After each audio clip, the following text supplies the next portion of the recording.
Today, we are once again spinning complacently in the darkness, covered and blinded by a blanket of little lives. Just like Powerman 5000 taught us so many years ago, and so many times over the years since then, if you've been keeping up with them. Today, for the very first time, we are going to be listening to the brand new Powerman 5000 album. This is Abandoned Ship.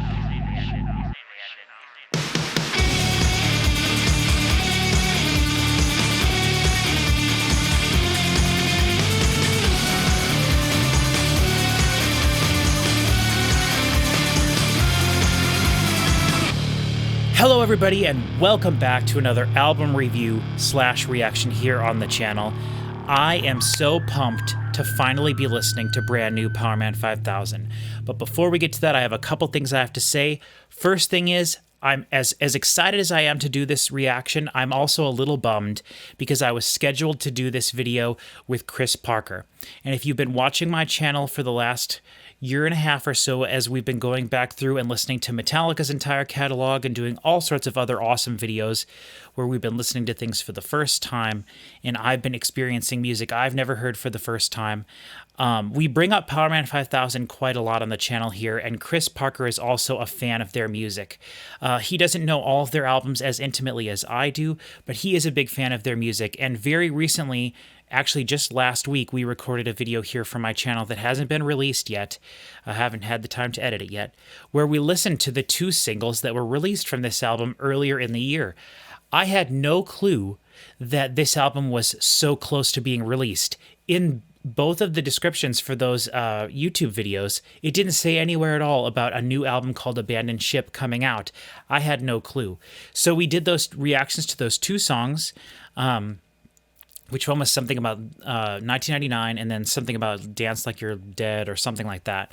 And we listened to those songs, and so that reaction should be here on the channel. And if you want to hear Chris Parker's thoughts on those songs as well as mine for the first time listening to those 2 songs, you can go check that out. I will link it in the description of the video. But Chris was supposed to do this reaction with me, and we were supposed to record it yesterday.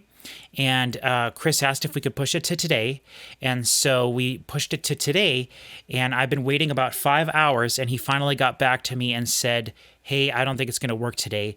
And I've already canceled several things that I was supposed to do this evening to do this reaction. This is important to me, but I've canceled several things, so I'm doing it today for sure. And also tomorrow is Mother's Day, and I want to make sure I get to spend it with my mother, who has spent so much time with me this year, going to hospitals, getting chemotherapy with me as I've been going through my leukemia journey since the beginning of January. So I want to make sure that I do as much for her tomorrow as I can, or at least be there with her as much as I can tomorrow. We live in the same house, so it's not that big of a deal, but I want to try to make sure I'm there for her tomorrow, and I want to get this reaction filmed so I can hopefully edit it at the beginning of next week. So for everyone who's watching this, Mother's Day will already be over, of course, but shout out to all the mothers everywhere. We could not function as a society without all of our brilliant, awesome mothers. So yeah, Chris was supposed to be here to do this reaction with me. I'm bummed, but we'll make the best of it. One good thing that will come from this is that when I do a reaction myself on my channel, I tend to start the album and then talk over the music as I'm listening to it for the first time, and I don't generally do any pausing in between the songs. So this reaction is going to go much faster without Chris here, because when I have a guest with me, whether we're sitting here together or remotely, we tend to listen to a song, pause the album, and then talk about it in between. And so try not to get too mad at me that I'll be talking over the music as I'm listening, but that's what we do here. We listen to production things. We listen to all sorts of aspects of the music. Don't generally break down lyrics too much, so don't expect too much of that. But for the most part, what you're going to hear in this video is I'm going to talk a little bit about Powerman 5000 up here at the front of the video, show you some of my Powerman 5000 stuff, and I'm going to basically talk about my history with the band, my love of the band, which in this case is quite great. Powerman 5000 was my very first ever favorite band. And then I'm going to listen to the album all the way through from front to back for the very first time, minus those 2 songs that I already heard. And then I'll give my sort of overall impressions or my review after the album's over. So if you want to skip all that stuff and just go to the end, you can look at the timestamps that I'll have in the description of the video. You can also scrum through the timeline and see the different things listed there. If you have a favorite song on this album, you want to see my reaction to that, feel free to skip to that. Skip wherever you want to go throughout the video. No big deal. I'm going to try to use the audio from the album in the video. However, sometimes bands don't like that, and I don't blame any band for that. It's just a bit of a bummer. And so hopefully as you're watching this video, you'll be hearing exactly what I'm hearing, and you'll be able to enjoy the album with me. If they have the copyrights set such that they don't want me to use the songs or the full album, because YouTube is really weird with their stuff. We all know this. Everybody knows this about YouTube. Copyright has no rhyme or reason in terms of how it actually works. It's a huge bummer for me, especially because I go to the trouble of recording a video for 2, 3, 4 hours sometimes, and then it takes me 8 to 10 hours to edit that video, and then I go through and upload the whole video, and the audio can't be in there, so I have to re-render the video. It takes like 12 hours to render a video, all this. It's one of the reasons up to this point I haven't released our very awesome Pink Floyd Dark Side of the Moon reaction yet, because I uploaded it and originally YouTube was like, this is great, and I was getting ready to hit go around Christmas and make it public to everybody, and right before I did that, a day or so before I did that, YouTube was like, we've changed our mind, you have to take the music out of this video. And so it's just a huge bummer. So I'll try to use the audio from the album in this video if I can. I understand, though, if I can't. So just want to throw that out there. So, yeah, we don't need to talk about too much here at the beginning. I just wanted to go through and say, if you've been following my channel, you know that I love Powerman 5000. I've been doing this channel long enough now that I actually did a reaction to their album, The Nobel Rot, by Powerman 5000 was the very first reaction I believe I did on my channel. It was the very first reaction I filmed. I just was sitting in my recliner. I had some of my Powerman 5000 stuff around me, and I had a good time doing it, and that has evolved into this. And I was inspired by all those reaction channels that came up during the pandemic. And so I've been doing this now since then, and we're slowly building a little community here that I really appreciate.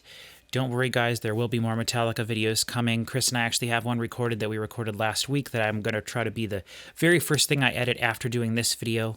And so we've got lots of good stuff coming out on the channel. It's just been hard with all the chemotherapy and going to the hospital multiple times a week and just spending, it's just been very hard to find time to edit the videos and get them out. So I'm trying to post things a little bit more often. When I get something finished, I try to upload it as soon as I can, and then I'll maybe schedule it for a future date. And so I'm trying as hard as I can to make sure that things come out at a somewhat relatively regular pace. But we've got Megadeth coming up. We've got, we're going to do the entire Hybrid Theory album with Chris Schoenberg, and we're going to do all this fun stuff. I do have a Discord server that I'm trying to direct people to, because we're going to start doing polls there, so that when we do Megadeth, for example, I plan to do a poll where we list out all the Megadeth albums, or at least the ones that are somewhat mostly relevant, and then we'll do a poll, and the top 4 of those albums that win, then I'll do an individual poll for each album and let people select which song off of that album for us to listen to, because when we do Megadeth, we're just going to pick 4, or maybe if I decide to change my mind, 5. But at this point, I'm thinking 4 songs spread out from across their whole catalog to listen to for the first time. It'll be my first time ever hearing Megadeth. And so if that formula works, we're going to try to follow that with some other bands coming up. Slayer, Ghost, Pantera. Someone wanted us to do Slipknot. I've got some bands that I like that we could do with the other 2 Chris's. The other 2 Chris's know bands that we could do that with. So if this 4 songs from across a band's career works, we'll try to stick to that. So Powerman 5000, I mentioned earlier, they were my first favorite band. They were the first CD that I remember ever purchasing with my own money. I can, to this day, very clearly remember where I was when I heard the first Powerman 5000 album that I heard. And actually, it's very funny because the first Powerman 5000 song I heard was a song of theirs called Neckbone that was on the ECW Anarchy Rocks CD. I've mentioned on my channel here before how important and influential movie soundtracks were, and then also wrestling, WWE, ECW, WCW theme songs were for me growing up. That's how I discovered a lot of bands through those different avenues. And Neckbone was a song that was on the ECW Anarchy Rules soundtrack CD, and it's one that stuck with me the moment I heard it. I absolutely loved it. And so I remember we were on vacation going to see my aunt and uncle in Washington State. I don't know the exact year. I was going to look this up and try to find a picture or something. And if I decide to spend the extra time doing it, I'll throw a picture in the video here, but I probably won't waste the time doing that. Since I'm so far behind with everything anyway. But we were on our way to Washington to see my aunt and uncle for the very first time. And we stopped at a store somewhere, I believe in Idaho, on the way there. And I bought 2 CDs. Linkin Park's Hybrid Theory, which I believe was brand new at that point and had just been released. And I bought that because I had heard One Step Closer at a live WCW event that I was at a few weeks prior. And I was like, what is this? And then Linkin Park started becoming bigger, and One Step Closer was their big song that they released first, I'm pretty sure, before In the End came out. And so I bought Linkin Park's Hybrid Theory, and I specifically remember sitting in the car, in the very back seat, laying down sideways, our van, having my CD player with my portable CD player with my headphones on, and hearing that album for the first time in the back of the car. At that same place, I went and bought the only Powerman 5000 album they had there, which was, it might have been a Walmart actually, now that I think about it, because I had the copy that I have is the edited version, but I bought Tonight the Stars Revolt. And I remember looking at it in the store and being disappointed because I didn't see Neckbone on there and thinking, what the heck is this? Why is Neckbone not on here? And at the time, I was probably a 7th or 8th grader, maybe a freshman in high school. And I was a really dumb kid when I was younger. My frontal cortex didn't start growing and developing until I got to college. So I was so stupid. I had no clue how anything worked in the music industry at all. And I was like, why is Neckbone not on here? But I decided to get it anyway. And so I bought those 2 CDs with my own money. And I remember getting to my aunt and uncle's, and the first night we were there, I was staying in this room, and I put in the Powerman 5000 album, and I listened to it, and I loved it. I don't exactly remember how far I got into it. I don't remember how I felt about it too much or anything like that. But one of the absolute first albums I ever bought was that album. And then later I went back and bought Mega Kung Fu Radio. So Powerman 5000 was a hugely influential band to me. I used to subscribe to Metal Edge. I have the poster from when Transform came out. I was a fan of theirs enough to the point that on August 28th, 2001, I went to the store after school. I begged my mom to drive me to the closest town to Fremont, Nebraska, to are the years lining up for this? Maybe I'm getting some of my years mixed up. When was Hybrid Theory released? It doesn't matter, the story. I hope I'm getting some of my information correct. But regardless, I know I got Tonight the Stars Revolt first, and then I ended up getting Mega Kung Fu Radio, and I was a big fan of Powerman 5000 at that point. I live in rural Nebraska, so if we don't get to see live shows, I never thought I'd get to see Powerman 5000 live or anything like that. Plus, I was just a kid at the time. It didn't occur to me. The internet wasn't really a thing at that point, at least not what I had access to. We had access to it, I guess, at school. And I remember reading in magazines that Powerman 5000's new album, Anyone for Doomsday, was going to be coming out on August 28th, 2001. And it was a day that I was looking forward to for a long time. I begged my mom. We went, it was a Tuesday, because the albums used to be released on Tuesdays. Stupid Taylor Swift changed that to Fridays. But it was a Tuesday, I believe. We went to Fremont, the nearest town slash city to us, about 30 miles away. Went to Hastings Entertainment, the store that I would work at years later, and purchased so many cool things that I own now. And they didn't have a copy of it. And I just was devastated. I was so disappointed. No one there knew why. I think I asked someone and they looked it up in the system and they didn't know why they didn't get any copies in. I was just devastated. So we went to Walmart, looked there. They didn't have any copies. Had no clue why. I was just devastated. Weeks go by and I find out, well, actually not even weeks. 2 weeks later, September 11th happened. And I stopped thinking about Powerman 5000 for quite a while after that. And then it came out that Anyone for Doomsday had been canceled completely. At first it was pushed back, I believe, delayed, and then the decision was made to cancel it. And to this day, absolutely insane. I wish more than anything in the world that I could own a copy of Anyone for Doomsday on CD, but I'll never get to do that. I do know for a while, many years ago, the Powerman 5000 was selling copies of the CD off of their website, and I didn't have a way to purchase things yet. I didn't have a credit card or debit card or anything at that point. And I remember logging on to the website and seeing the option there to buy it. And I called my aunt, who had purchased a couple things for me online before because they had a credit card, and talked to her about it. And she was going to get to it, but never did. And then they took it down from the website. So I had a chance, never was able to get one. And now I don't have the $250 to go on eBay and purchase a copy. If it would even be a real copy, who knows? So anyway, I know none of that's super relevant, but I do own everything that they have. I believe that's been released up to this point that's relatively, that you can actually find. I don't have any crazy things or anything like that. But just to go through them real quick, I have True Force here. I have, of course, Mega Kung Fu Radio. I have Tonight the Stars Revolt. I did buy the files for Anyone for Doomsday, so I do have a CD of Anyone for Doomsday when they made the files available. One of the only albums I've ever purchased digitally. Transform. Of course, The Good, the Bad, and the Ugly Volume 1. Destroy What You Enjoy. Somewhere on the Other Side of Nowhere.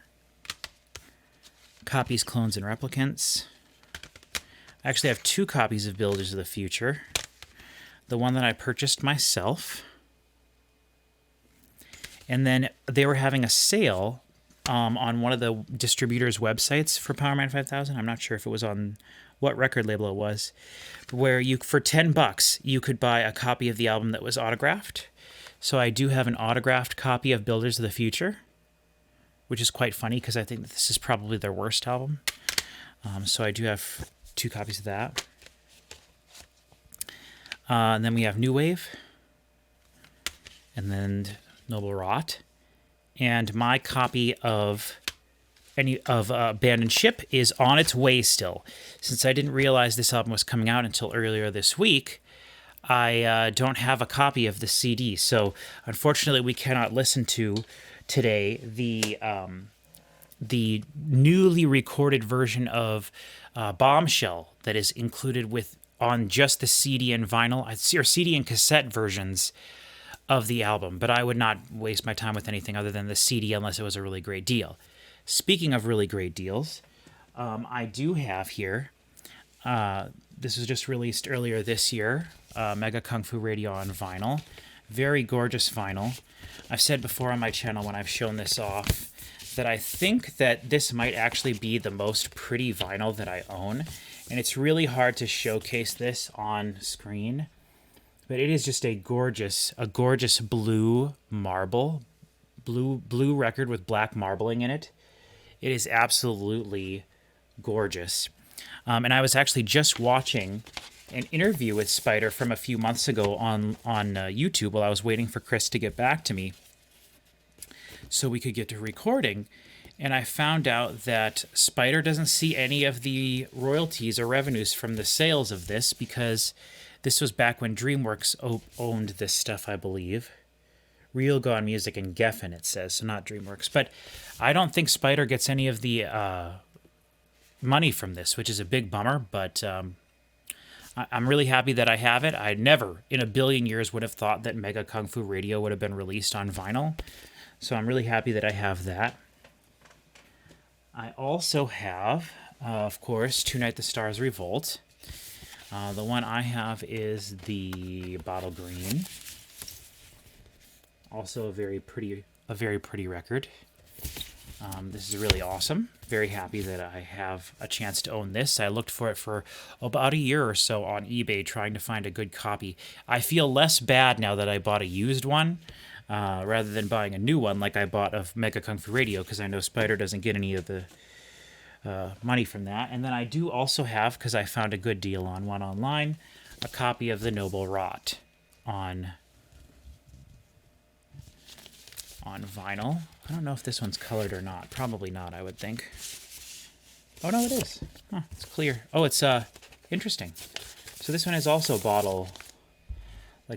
turquoise bottle color. So that's cool.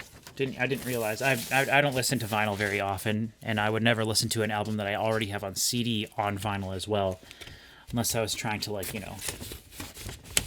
just do something, I guess, a little bit different. But I'm not a vinyl junkie, but I do like to have cool stuff from the bands that I truly love if I can afford to get them. The last two things I have over here, I remember buying this when I was young on VHS. This is the Backstage and Beyond the Infinite Powerman 5000 VHS tape. And then years later, I found it at a thrift store, a DVD copy of it. So it's pretty cool.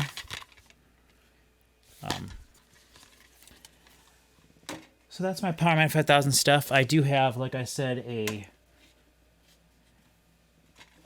poster of theirs from when Transform was released that was in the Metal Edge magazine. And I thought I had it here with me, but it's actually in storage at the moment. And I know I had it in the background with me or sitting off to the side when I film my Nobel Rot video. So if anyone cares about that, you can go check that out. But big Powerman 5000 fan. One of the things Chris and I were going to talk about doing this, I wanted to ask him, why do you like Powerman 5000? Like, what is it about them as a band that you enjoy? And I was trying to think of the answer to that question myself. And it's kind of hard because I am not a science fiction person, really. I much more like fantasy things. I like horror elements. But and sci-fi stuff, I like the aesthetic of old school sci-fi stuff, which is, I think, one of the reasons some of the Powerman 5000 artwork and things like that appeals to me. I do enjoy I like anime and things like Japanese stuff like that, like old school samurai movies and things like that, like old movies like Ultraman and or old TV shows like Ultraman and stuff like that. Red, what was that called? Red something, I can't remember, but stuff like that, old kaiju TV shows and things.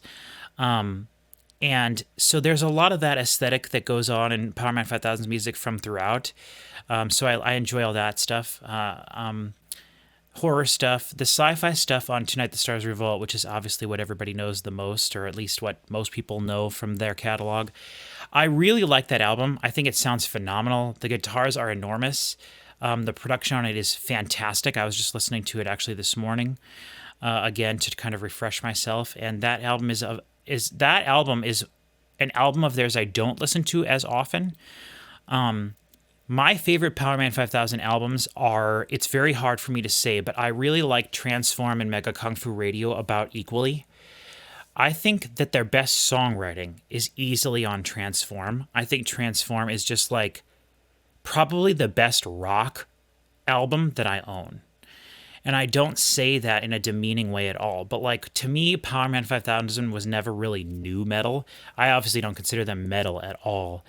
But they're heavier than rock and roll, I guess. I think of a rock band as something maybe like the Wallflowers or Matchbox 20, both bands that I love, but also there's classic rock like Black Sabbath and AC/DC. There's metal like Metallica. There's Guns N' Roses, which I don't care for or don't know that much about. There's all sorts of things And I know a lot of people get hung up talking about genreification of music and stuff, but I do find it really interesting and fascinating, and it's fun to have a sort of a universally understood parameters that things can fit into, or at least somewhat universally understood. But to me, there's something. I don't generally enjoy music that, for the most part, is just guitar, bass, drums, vocals.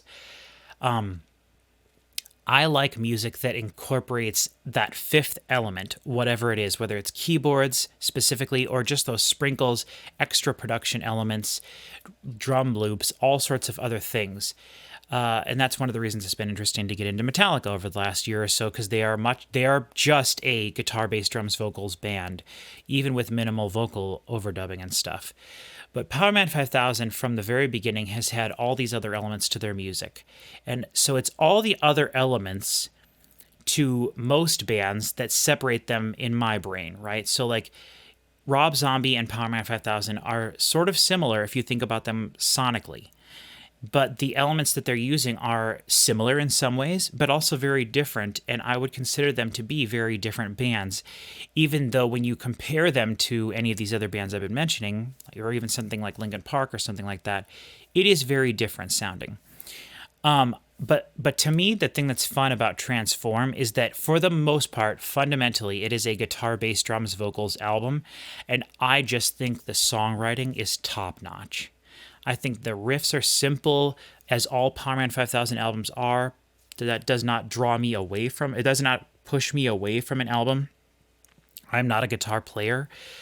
So to me, simplistic guitar is not something that like repels me from music. It can draw me in, because then anything else, any other element that's in a song draws me in. And the beautiful thing about Transform is that every song does have little things in it that are not guitar, bass, drums, vocals, and the guitars are still using the guitars to make the sort of like sci-fi sound effects and things like they were doing on Tonight the Stars Revolt, but to a much less extent, and there's not as many effects on everything. And I just love the album Transform, top to bottom. I think it is absolutely fantastic. I don't think that there is a weak song on the album, and I think probably their best 3 or 4 songs are on that album. That being said, I love Mega Kung Fu Radio. It is incredibly diverse. No other albums sound like it. It's like a rap, rock, funk, metal album type thing. And I say metal, but like they say like funk metal or whatever. But like on one hand, it feels 90s, but it's not. The bass playing is phenomenal. The musicianship across all Powerman 5000 albums, or at least their first 4 or so, is just fantastic, and really something that unless you're really paying attention to it, you don't even notice the musicianship. But man, the bass playing and the drum and percussion playing and the guitar playing, which is basically everything, on Mega Kung Fu Radio, the album is just phenomenal across the board. It is ridiculous. I like Spider's vocals throughout their entire catalog. I love it when he does more hip-hop rap influenced stuff. I also like it when he does more aggressive stuff. I don't mind it when he's doing the whole like low voice type thing that can kind of be cringy sometimes when bands do it. But I love it when Spider does it. I think that they know what they are as a band, and a lot of the stuff that they did was tongue-in-cheek and but totally fit into a niche that was really awesome. And I think that they are a unique band amongst all other bands that were popular at the time. And I think that they are really awesome for so many reasons. I think that my other favorite album of theirs is Somewhere on the Other Side of Nowhere. I think that album was a big comeback album for them. It really is a phenomenal album. The only thing I can complain with that album is that it's a little bit short. I think that they needed like 1 or 2 more songs to make it really stand out.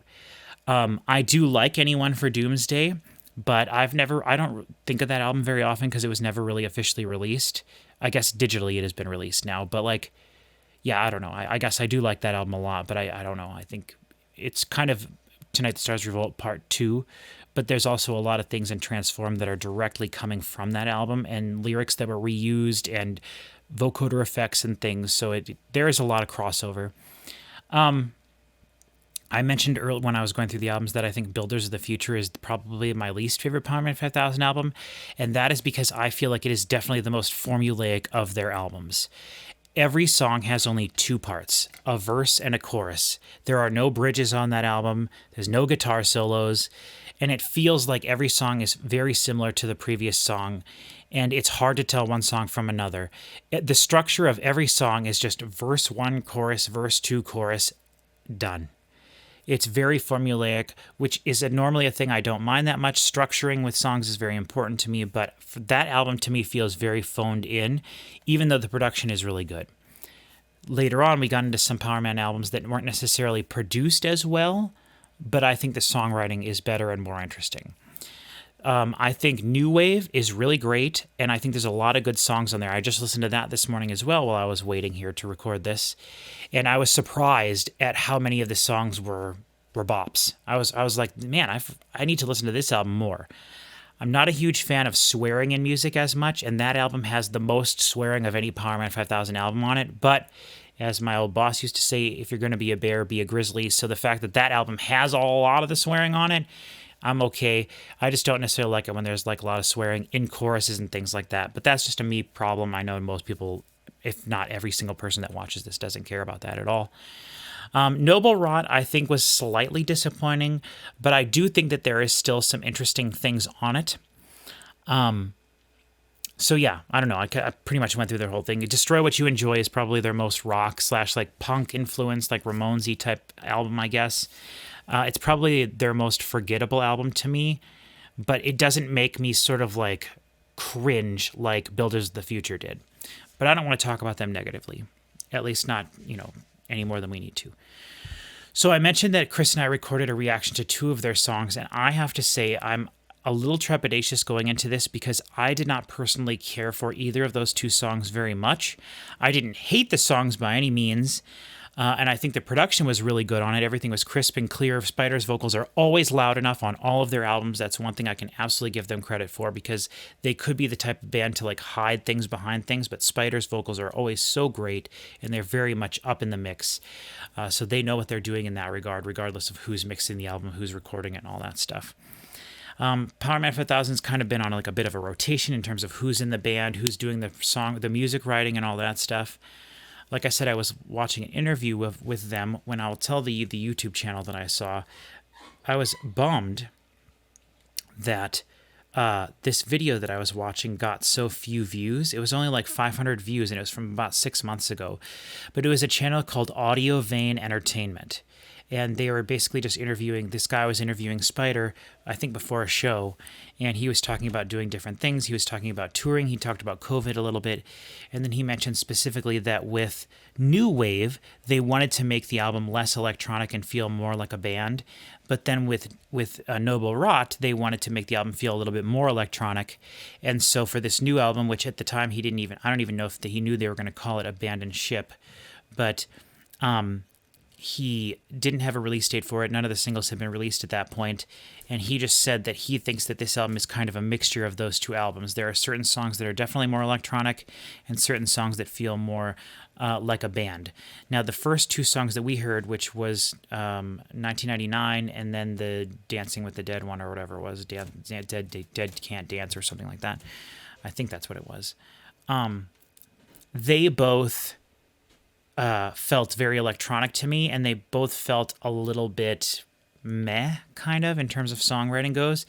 But I think that what Spider's going for, what they're going for on those 2 songs, is not necessarily to be these big rocking stadium anthems. It is much more of the song's pretty much the same the whole way through, and it's more about the rhythm of the song and like repeating things. Powerman 5000's lyrics have always been relatively simple in terms of like, they have multiple songs where there's only one word in the chorus, and the chorus is basically just go, whether they're shouting like go, go, go, go, or like go, go, stuff like that. Very Static X. Rob Zombie does the same thing in that regard. So, so it's simplistic lyrics are something you can kind of expect, though I will also say some of my favorite lyrics are from Powerman 5000 songs. Another Day, Another Battle, Another Cage for Me to Rattle, stuff like that is great. And I really like the lyrics on Transform a lot. You can tell that there was a lot of effort put into them. Not that there weren't in previous albums, but or on subsequent albums or previous albums, but like you can really tell that they were in their feelings with that one, which everybody was back in 2001, 2002, 2003, 2004, 2005. Like there was a lot of feelings going on at the time. And so yeah, I'm really excited to listen to this. I've talked already for over a half hour. I wasn't planning to have a long introduction to this video, but Powerman 5000 is just so special to me. The only other thing I was going to mention was I do have bought it many years ago. I don't remember where I got it. I think it was Hot Topic maybe. I don't remember where I got it now that I think about it, but I do have the set of the little Powerman 5000 action figures. They're like little Lego figures almost, they look like. I'll put a picture of it here in the video. But I do have that. I have it up in the corner of my room. I've had it there forever. It's a treasured possession of mine. When you look it up online, it's not some crazy thing that's like hundreds and hundreds of dollars, but it is pretty rare, and I'm happy I have that. Also, when I was very young, I was at the state fair.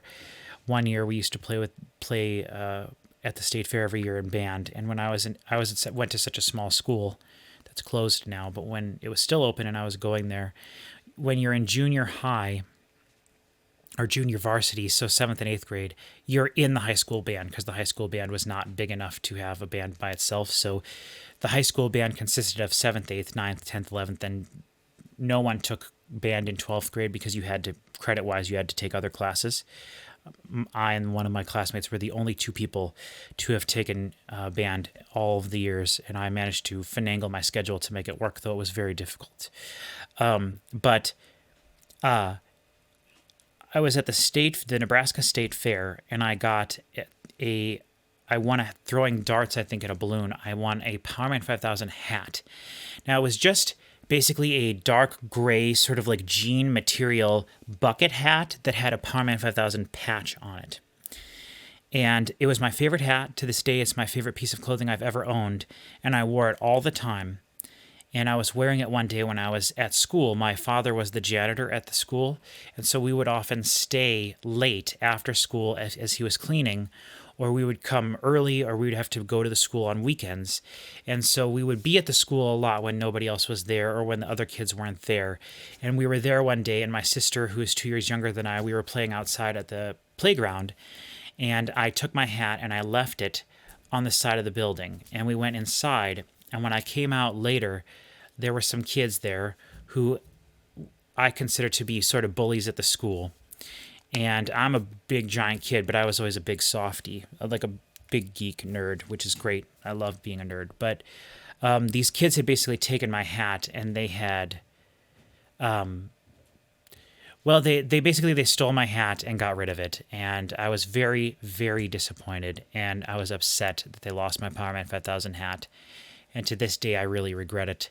And one of those kids is no longer with us. He died in a drunk driving accident when I was in high school, or after I graduated, which is very sad. And the other one's still around. And as far as I know, he's still a jerk in real life as an adult. So hopefully he gets some karma coming to him because he stole my Powerman 5000 hat. But, bit of a bummer. But anyway, doesn't matter.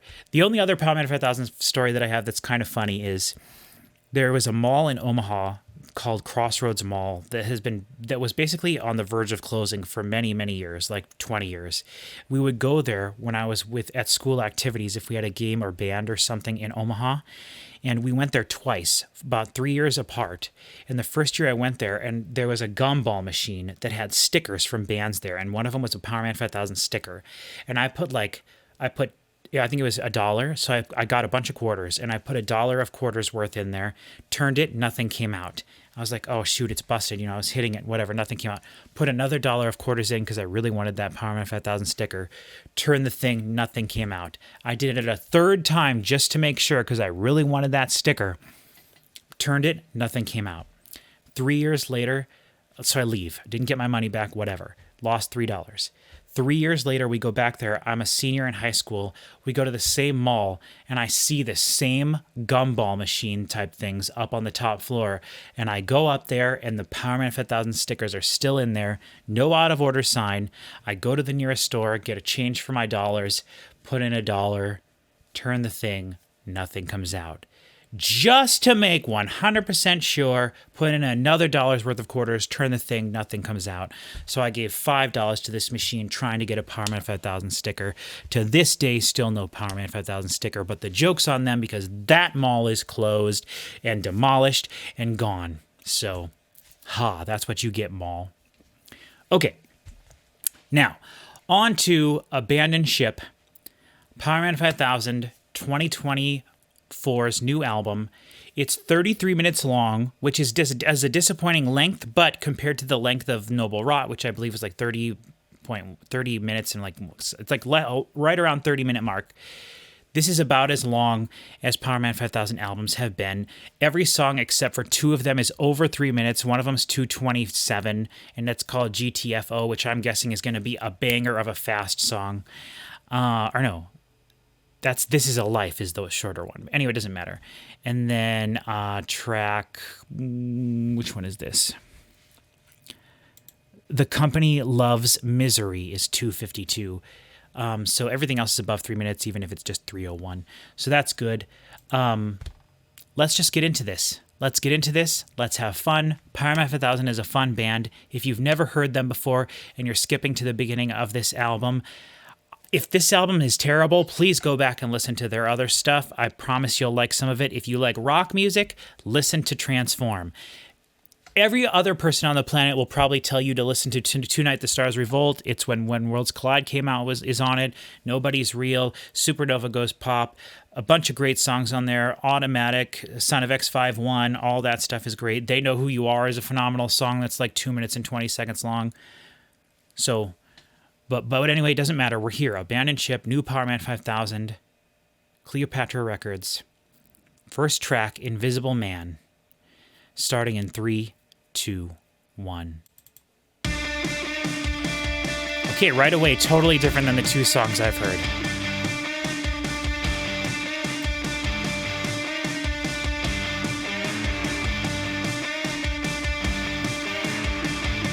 Okay. Go! The stereotypical Powerman 5000 word. Go! Okay, very heavy. Or raw, I should say. Not necessarily heavy, but the mix is raw. Half man, half ghost. Blood, sweat, and tears on toast. Don't mean to brag or boast, but when you disappear is when they love you the most. You can't be what you cannot see. Guitars spread wide. What you cannot see. Invisible man. Okay. Interesting mix.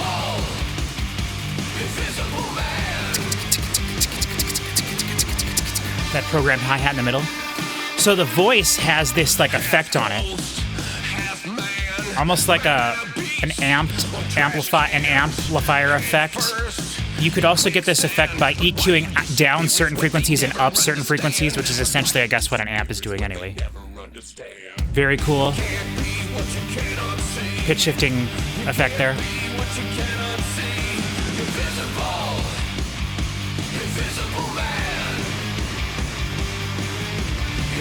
A lot of low frequencies on the outside of the mix, which is making it feel a little bit muddy in the middle.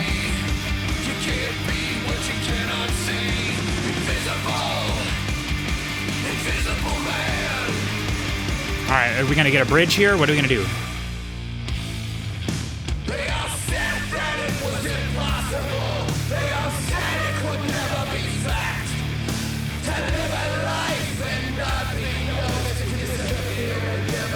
Okay, I think there's a combination of like delays and pitch shifted stuff in there that's making it sound pretty weird.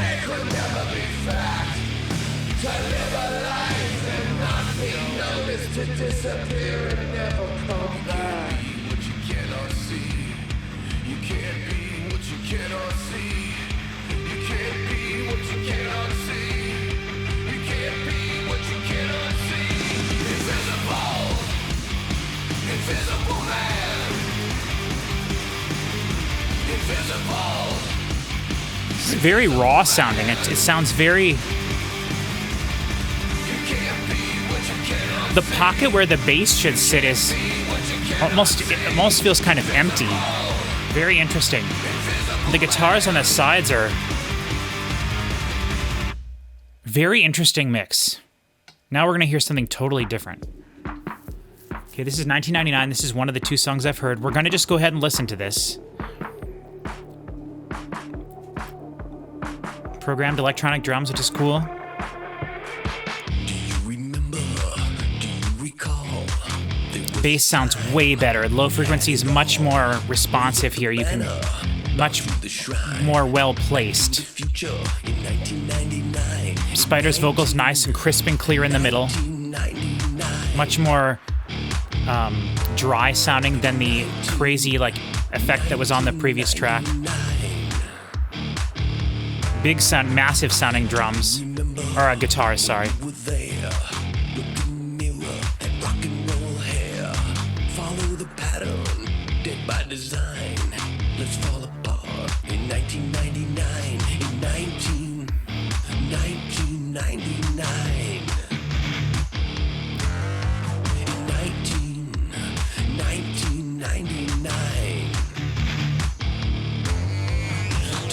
So the thing when we listened to this song was, the thing that was surprising was that it never really got big like we were expecting it to.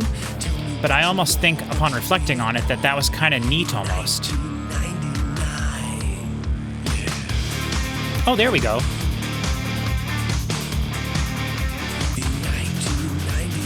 The guitars sound much nicer here. It's not necessarily drawing my ear to one side or the other. It just feels like a big, massive thing.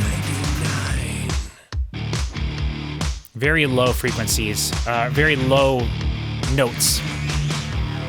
Sounds good though. Love the synth thing going around.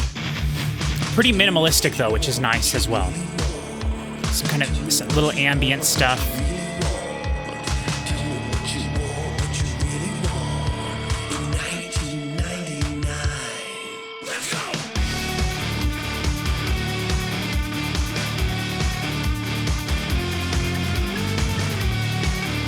It's just so interesting that you can hear something and it just sounds like Powerman 5000. And there's a lot of reasons for that are pretty complex in terms of breaking down what exactly that is, but I think there's like a lead guitar element being used simply like an effect.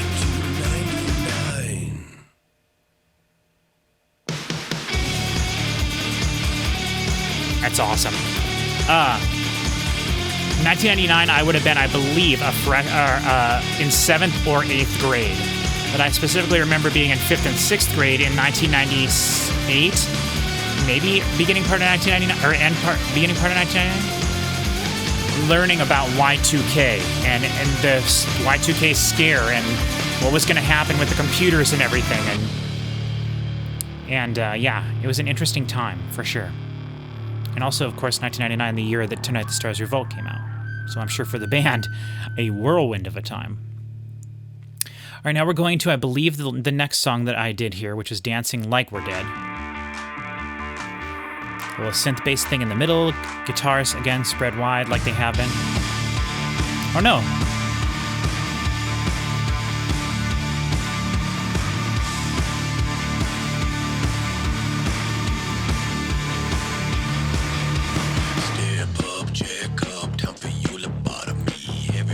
Pretty sure this is the song I heard.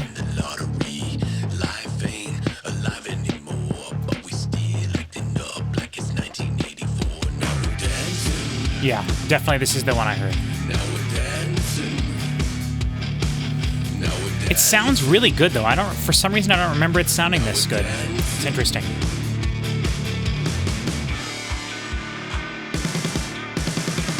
Now we're dancing like we're dead. The eyes of a severed head. Now we're dancing, oh, that's cool. It just sounds so good. Spider's voice is so captivating always.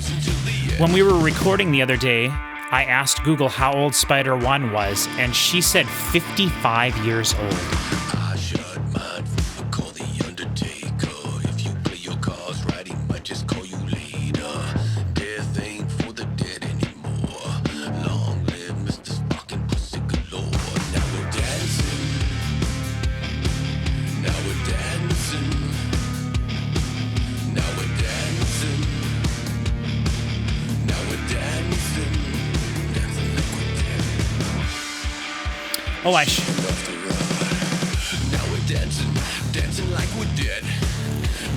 since I've already heard this song, I'll say this here.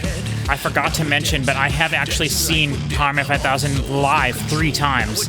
But it's really funny. I actually don't remember 2 of the times at all. And it's not because I was drunk, because I don't drink. I don't do any drugs at all. And I don't go to very many shows, so I don't know what's going on. But I bought this shirt at the very first time I ever saw them when they played with Korn, which made me roll my eyes. This part's awesome.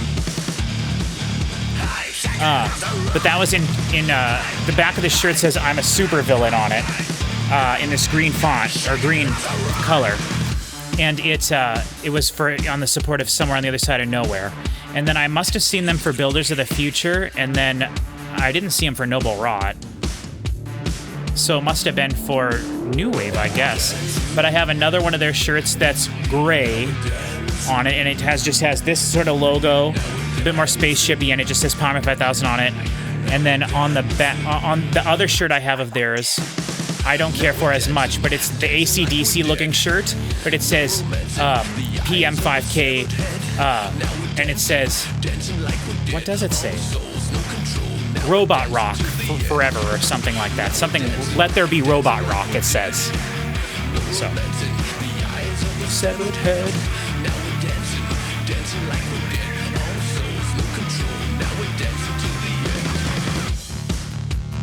Yeah, this is great. I don't know why I'm enjoying this so much more now, but maybe it's in context of the album, but we'll see. So far, all 3 songs have been quite different sounding. And from here on out, I don't know any of these songs. So here we got Wake Up, Take Up Space. We'll see what we got here.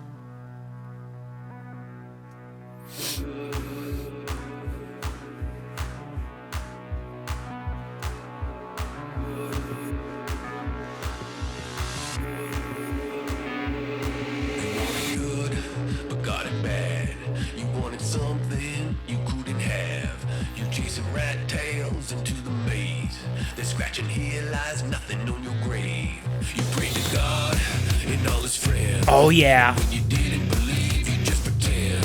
The clock is broke, you're out of time. Oh. Still they tell you just breathe and you'll be fine. Yeah. Wake up, take up space. Wake up, take up space. Yeah.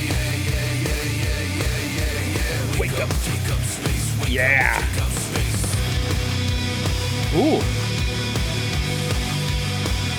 I expected the song to go right back to the verse.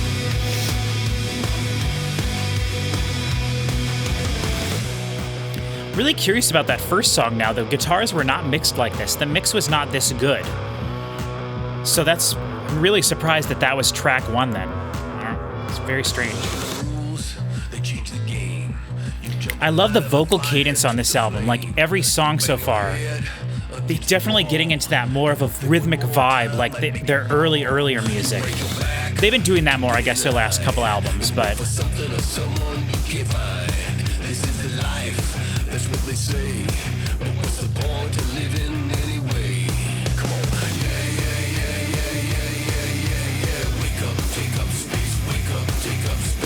Oh, this is awesome, yeah!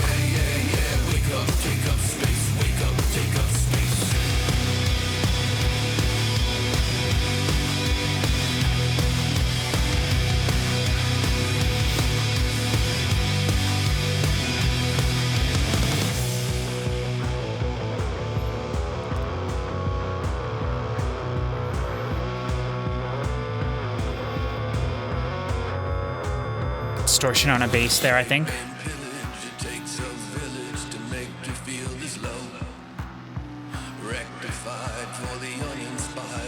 God, he just has such a cool way with words. I love it.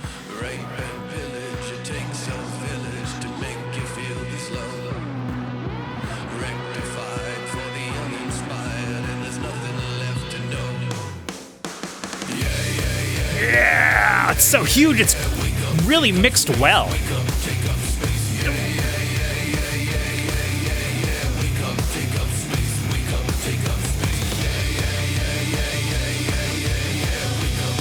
Yeah, crashes.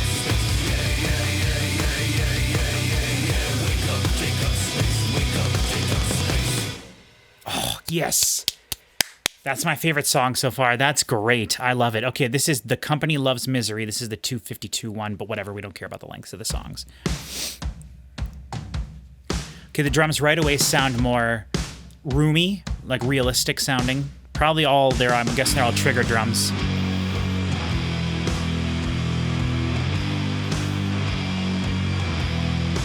Interesting.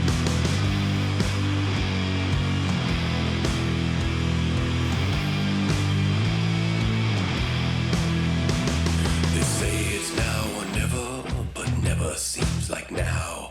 All choices have been stolen, the lost were never found. They've thrown you on. Okay, this feels a little bit more like the mix from the first track. Burn the bodies, don't tell the soul. Ooh, piano. Nice, very cool.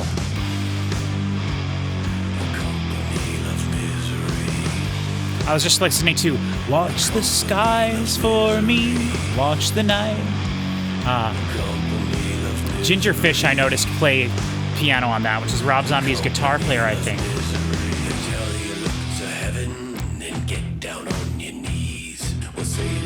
Or Marilyn Manson's guitar player, I'm not sure. The dogs of hell are biting, they want you for themselves.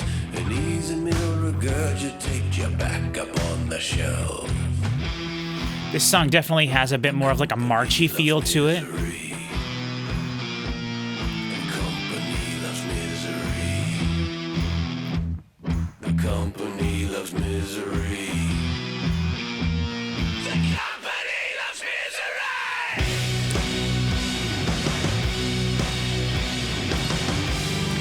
That could be real drums recorded in a room.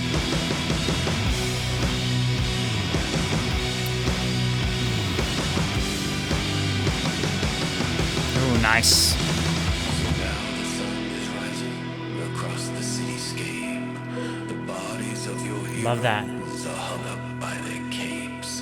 The signs of desperation. Like a pizzicato or piano note, maybe. Scream their names as loud as A lot of distortion on Spider's voice there, but not too much. company loves misery. The company loves misery. Probably be fun to play this one live. I don't know how many songs from this they'll do live, but Loves misery. The company loves misery.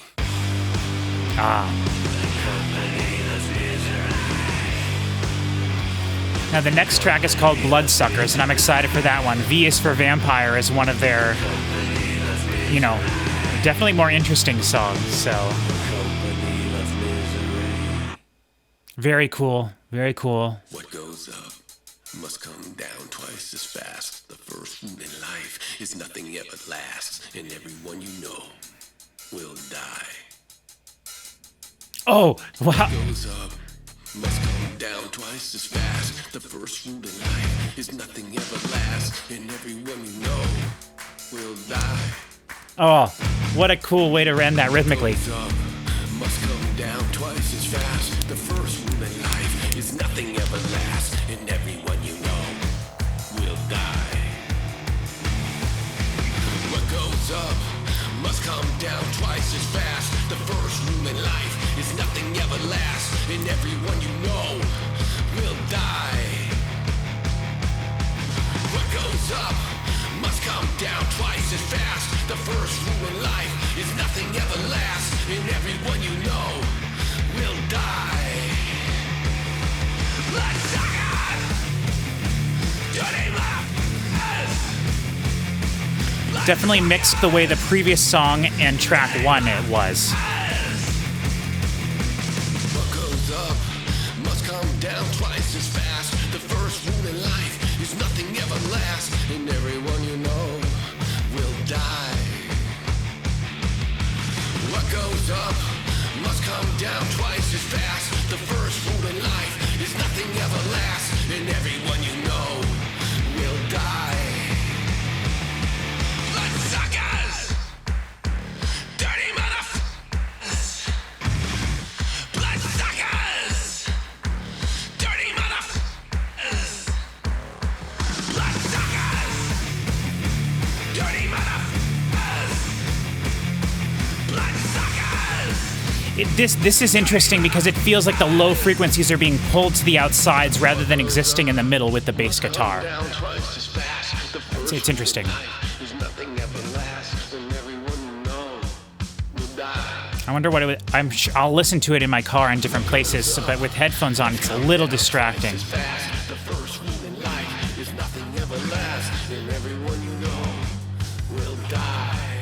I just love that. What goes up must come down twice as fast. The first rule in life is nothing ever lasts, and everyone you know will die. Bloodsuckers! Dirty motherfuckers! Bloodsuckers! Dirty motherfuckers! Bloodsuckers! Dirty motherfuckers! Bloodsuckers! Dirty motherfuckers!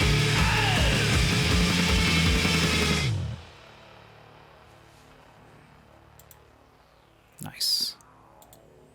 That one's not my super favorite, but interesting though. All right, This Is a Life. Another marchy one. Interesting.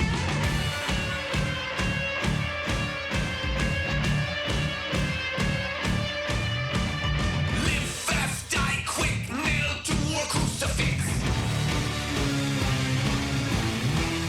Then pledge allegiance to a land of lunatics.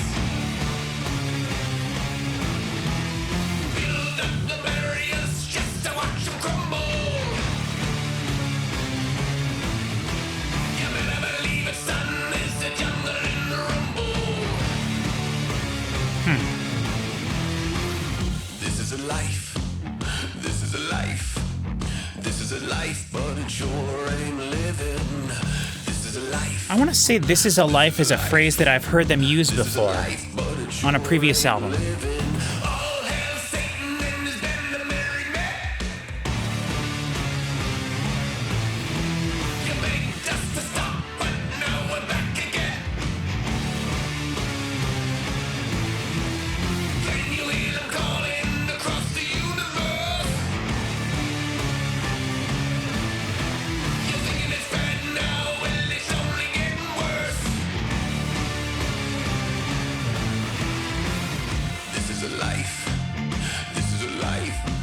This is a life, but it sure ain't living. This is a life. This is a life. This is a life, but it sure ain't living. This is a life. This is a life. This is a life. This is a life, but it sure ain't living. This is a life. This is a life. This is a life. This is a life, but it sure ain't living. This is a life. This is a life. This is a life. This is a life. This is a life. It's pretty cool. Sure ain't living. I like it. This is a life. This is a life. This is a life, but it sure ain't living.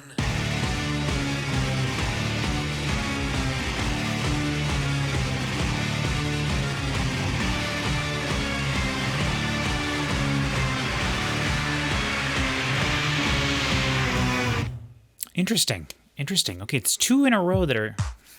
Okay, GTFO. Okay, this sounds like 1999, the way it's mixed so far.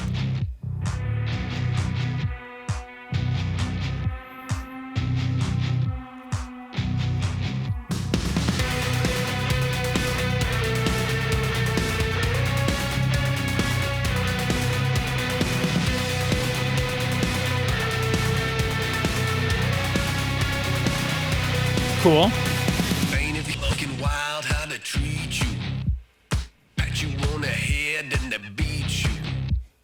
Tell you how you feel cause you see through. This is what they say when they greet you. Hi, hello, you got to go. Get the fuck out. It's the end of the show. They saying hi, hello, you got to go. Get the fuck out right now. Get the fuck out, get the fuck out. It's going to be hard for me to edit this because all the songs I put on my channel are edited. So there will be no swear words than what you're hearing. Get the fuck So I really hope I can use the audio in this, otherwise I'll go to the whole trouble of editing this whole album, and then I'll have to take the music out entirely, which would waste that worth. I'd probably burn myself a copy of the album edited anyway to listen to in the future, but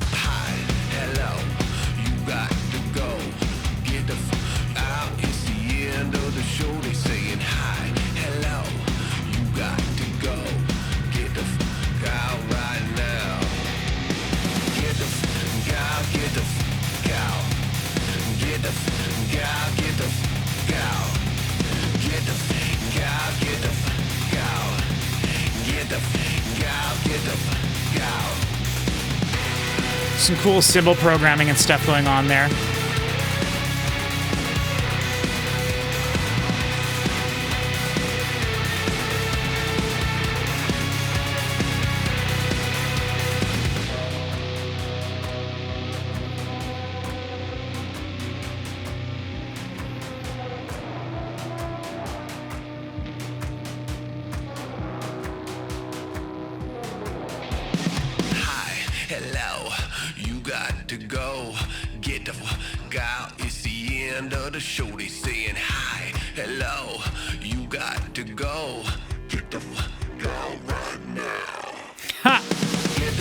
That's cool.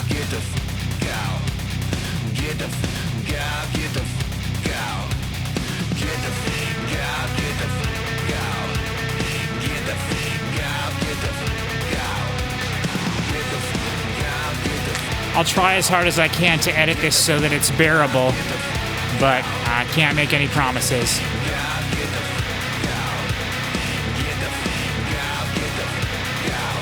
If you think it ruins the song, then you can go listen to it yourself. Which I would recommend you do anyway. Let's give Powerman 5000 more listens, more clicks. Okay, this is Places for People That Scream, which is a great name for a song. I'm wondering if we're gonna get more of like a slow song. Like, I was literally gonna say an old westy type of thing because they've done that before. Builders of the Future I mentioned earlier, Miss America. Or no, that's not that song. What is this? There's a song on here that's a really great one. Oh, I Want to Kill You. Yeah. Great stuff.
Half of this album is produced really well. This is definitely one of those songs, like Wake Up to Take Up Space,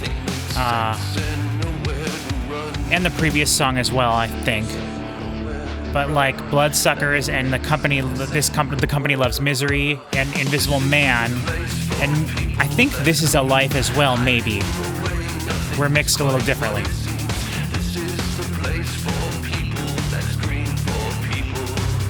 That scream.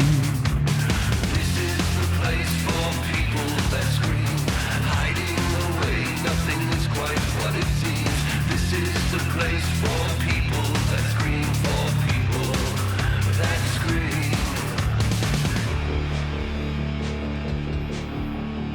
Nothing makes sense and nowhere to run. Nothing makes sense and nowhere to run. This is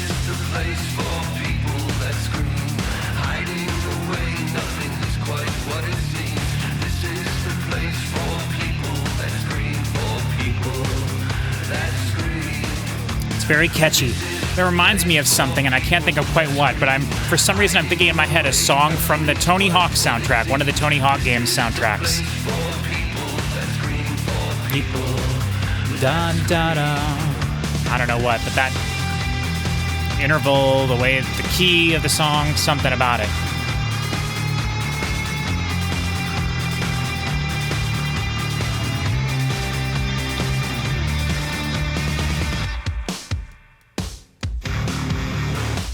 Ooh, nice. A little bit of an ending here. They don't do that very often on this album. It's pretty much just an over. Okay, so this is the last song called The Last Chapter, and Rob said in the interview that the last, several albums, every album has a song that's like, we're leaving goodbye, and he said this one is the one from this album that's like, he says that he approaches every album as it being their last, and he always thinks it's going to be their last album, and then he makes more. So I'm really hoping this is a banger of a song. 444, by far the longest song on the album. I'm loving what I'm hearing here. Some sweet synths. Could be some guitar.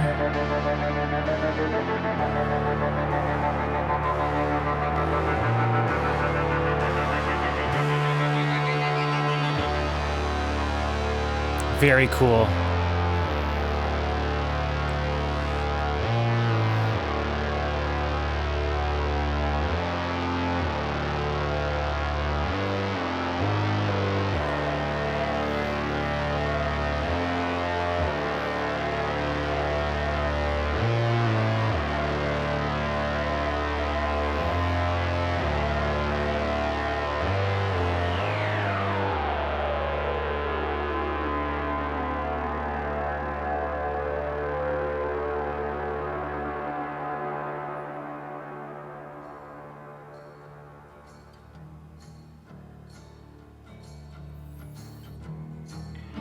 Interesting. This sounds like Rob Zombie. Like something off of Educated Horses. Oh shit, what a fucking mess this world turned out to be. We've been strangled and pistol whipped by the new technology. No reason to stay when the sign says there's no vacancy. Holy shit, what a fucking mess this world turned out to be. Here comes the end, the end, the end. We can't pretend. Here comes the end, the end, the end. Quick turn the page, here comes the last chapter. Holy shit, what a mess this world turned out to be. Just standing there laughing and smiling in a swarm of killer bees. We could not carry the weight of our own responsibilities. Holy shit, what a mess this world turned out to be. Here comes the end, the end, the end. We can't pretend. Here comes the end, the end, the end. Quick turn the page, here comes the last chapter.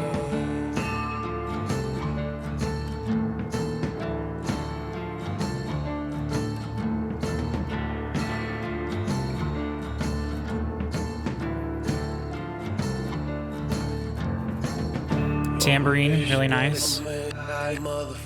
Mess this world turned out to be. Raise the sails on a sinking ship to the bottom of a sunken sea. All hail the loneliest gods that pray for publicity. Holy shit, what a mess this world turned out to be. Here comes the end, the end, the end. We can't pretend. Here comes the end, the end, the end. Quick turn the page, here comes the last chapter.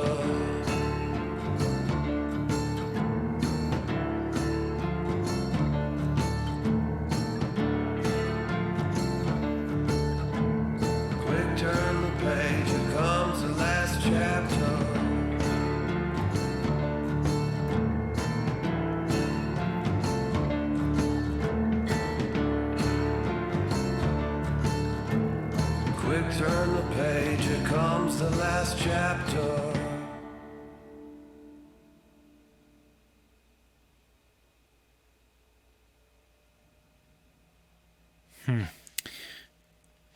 All right, well, bit disappointing there because of the lyrics and the language, which is a bummer to me. But I mean, I guess it is what Powerman 5000 has become over the last few albums. So like, I shouldn't be I shouldn't let that disappoint me. But even beyond that, I think that they did the thing there where I always hate In This Moment for doing, but In This Moment has a lot of problems that go way beyond anything we could discuss in this video. But they did the thing that In This Moment does. Rob Zombie's done on a few of their songs too.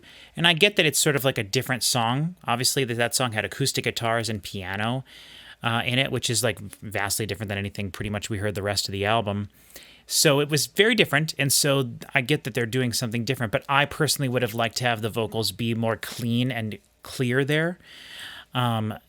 So people have a tendency with those two bands I mentioned, Rob Zombie and In This Moment especially, to have all of the lyrics just be this like distorted signal, and I think that can be way overdone in some cases. And on this album, I don't think it was overdone, but because the rest of that song was so beautiful and well recorded, and it sounded so nice and clean, it was, they're going, I assume, for the sort of like juxtaposition of those clean elements with the like very, very obvious high percentage delay with the like distortion on it, and it sounds like a trash canny mess, kind of the vocals.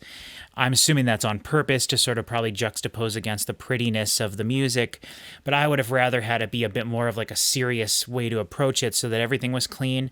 And then even if he was saying the words that he was saying, I would have liked it a lot better because of what was being, the way it was being presented. I don't like it when they overuse that sort of distorted vocal effect, especially when they're using it on a backdrop of something that is so clearly well recorded. So, as far as Powerman 5000 albums go, it's interesting. If I look at the list of the songs, and again, I know that on the CD version of this, when I get mine copy in the mail, I will have the new version of Bombshell on there. So I'll be very curious to see how that sounds there. Nobel Rot has the When Worlds Collide 2020 version on it, and that isn't that fantastic. So I assume that it'll probably be around the same quality, like the same whatever. And I don't know necessarily that we needed those remakes, unless it would help Spider with like copyright issues or something, saying that this new recorded version is the one that they play live, so they don't have to pay royalties to the whatever record label owns those songs. So it's kind of a bummer, but I'm sure that most of the songs that they play on their set are songs that are owned by other companies, so I'm not sure how that works, but it can totally be a nightmare for sure. I understand that 100%.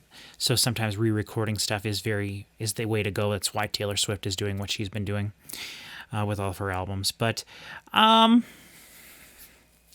guess on one hand, I'm pleasantly surprised that I enjoyed this album as much as I did. On the other hand, will we ever get an album that's as good as Somewhere on the Other Side of Nowhere from Powerman 5000? I don't think so. I think that album just feels like there was a little bit of something extra put into it. And that album feels like every song feels unique and different, but the production is like really great the entire time. There's guitar solos, there's little musical tasty licks and bits in there. There's fun programmed stuff. There's like a hip-hoppy rap song at the end. There's all sorts of great stuff. Go Get Your Bones is great. Time Bomb is great. There's a few songs on there that are a little bit more reminiscent of the rest of the stuff they've done, but there's also a lot of weird stuff on that album too, and I really enjoy that album a lot. Basically from front to back.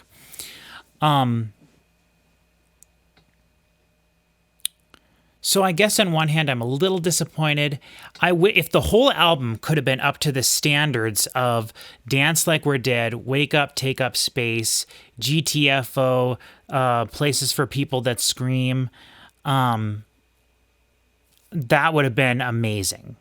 Instead, half the album is really great, in my opinion, and the other half is Still interesting and still Powerman 5000, but lower quality recording, in my opinion, lower quality sonically. And I think that they were doing that on purpose. Like I mentioned, Spider mentioned in that interview that he had that half the album is sort of a bit more electronic-y, new wavy kind of like Nobel Rot, and half of it is a little bit more raw sounding. And it definitely sounded raw, like a band performing in the studio and then just recording it. I still liked a lot of the elements that were in those songs, though, and some of them I liked the elements that were in those songs a lot. There was like 2 or 3 of the songs. I know the Company Loves Misery, Dancing Like We're Dead, 1999, all had this thing where the choruses didn't really feel like choruses. They felt more like a pre-chorus. You know, like they're going with the verse and then the energy gets low and then there's this like part that's repeated a couple times. That's a very Powerman 5000 thing. But generally they go from there into this big shouty anthemic chorus. And on those songs, it didn't really do that. That was the chorus. But it felt like a pre-chorus. And because of that, when you know it's coming like I did, on those 2 songs, at least that I knew, it wasn't as jarring. But I feel like you were kind of waiting for the song to get bigger than it ever really did. And I know on Dancing Like We're Dead, it did get a little bigger there in a couple times, and then that like programmed hi-hat rhythm came in and stuff. So there were more elements to it. It did get heavier. It did get bigger. I like the production on that song a lot. I think that is kind of a Powerman 5000 thing, I think, to kind of like, it's almost like teasing you a bit, like here comes this song's going to get big, and then it doesn't. And they've done that, you know, throughout their catalog here and there, but I feel like they did it a lot on this album. And then the bigger songs that felt like they had a bit more of that energy to them were the live ones, and because they weren't mixed the same, or at least to the quality that I think the other songs were, those felt a little flat for me. And I think one of the reasons for that is because they were trying to get that live feel. You know, maybe they were actually using the drum sounds that they recorded rather than everything being programmed or whatever, which is probably how a lot of their albums and music has been made up to this point, whether it's programmed or someone playing like a kit and then using triggers or electronic drums, none of which I have a problem with at all. I think you should have every recording trick in the book available to you, and you should not ever feel embarrassed to use anything, and that includes auto-tune and stuff too, but I don't think Spider uses a lot of that kind of stuff at all. There were some cool vocal effects on this. There were a few times where they did some pitch shifting stuff, which was neat. Pitch shifting is very in at the moment, modern music-wise, so it's cool that they did that a couple times. Some of the songs had really great rhythms during the verses, and I really loved that a lot. So that was really cool. Yeah, so I like I said, I think, you know, like places for people that scream, GTFO, Wake Up, Take Up Space, Dancing Like We're Dead. Those were like the standouts for me. And then like Invisible Man, Bloodsuckers, This Is a Life. Those were really like the sort of rock songs that fell flat a little bit because of the production, but it wasn't bad. It just kind of was very different sounding. I'm glad the whole album didn't sound that way, but hearing how good the other songs sounded, it's a bit of a bummer that those songs didn't retain that level of quality, in my opinion. And then songs like GTFO in 1999, not my favorite songs of theirs. So yeah, Last Chapter was interesting. I'm glad they have that acoustic-y song in there.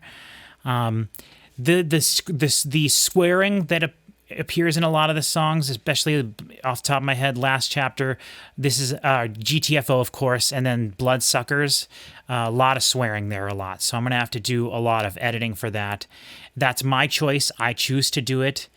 You know, and if you don't like it, you can GTFO, or just go listen to the album on your own.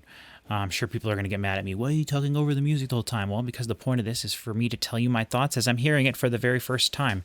If I just sat here and listened to it without saying anything, I could just cut those parts out and then give you my review of the album, which I guess would be fine. I could monetize the videos then that way, because I certainly can't monetize any of my videos that have music in them. But the point of a reaction channel to me, and the point of a reaction in general, is for you to see my honest, genuine reaction in real time as I'm listening. So that's what I was trying to do. I'm flirting around with the idea of giving albums scores. I've never really done that on my channel before, and I don't know if I don't think I'm going to do that here, especially because it would probably be a lower score. And it's hard for me to give an album a score because I look at a band's entire discography and take that into account. It's really hard for me not to do that. So if I look at like the best albums Powerman 5000 has ever made, if those are 10 out of 10 albums, this album is significantly lower than that. However, this album on its own has this sort of inconsistency issues and all this, so it'd be tough to give it more than a 6, I would say. Because it's better than mediocre if mediocre is just a generic band, but there's things on it that are frustrating and that, you know, make me a little bit disappointed.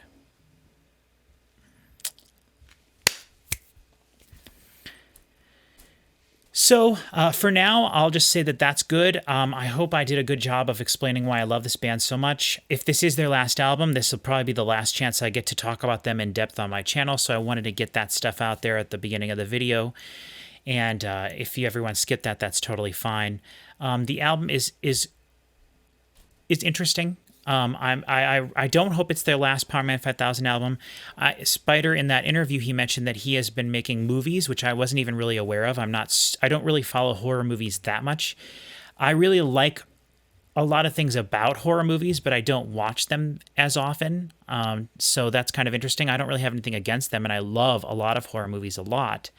But I like atmospheric horror movies and stuff. I don't like jump scares and stuff. But I don't know anything about the movies that he has directed or made. I'm not sure if he was the director or writer or what he had to do with them. But I know he's worked on 2 movies.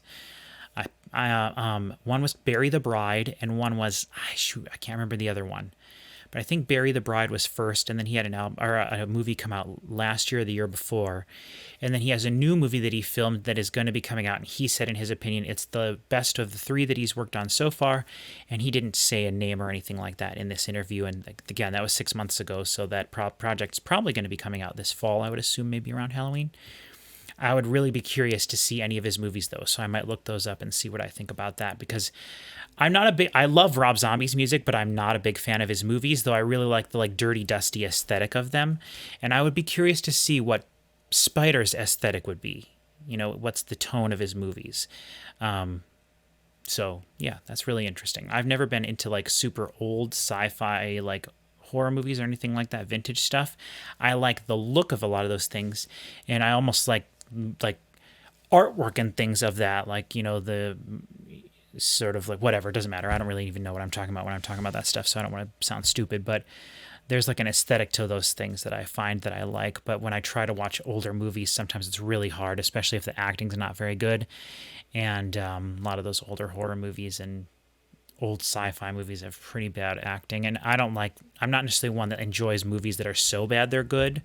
I can get that, but I generally tend to watch movies myself, and those types of movies and things like that, those experiences are maybe necessarily more enjoyable with your friends, and I don't really have any friends around me that watch movies, or that I really don't have any friends at all. So So anyway, that's I want to check out his movies, but I wanted to throw that out there, that those at least exist if you're unaware. If you also are completely unaware of this band and you've been watching this the whole time for whatever reason, if you've had it on while you're driving or you're cooking or you're cleaning your house or whatever, and I just happen to be a channel that you enjoy, thank you very much for watching. If you didn't know, Spider, the singer for the Powerman 5000, is the brother of Rob Zombie.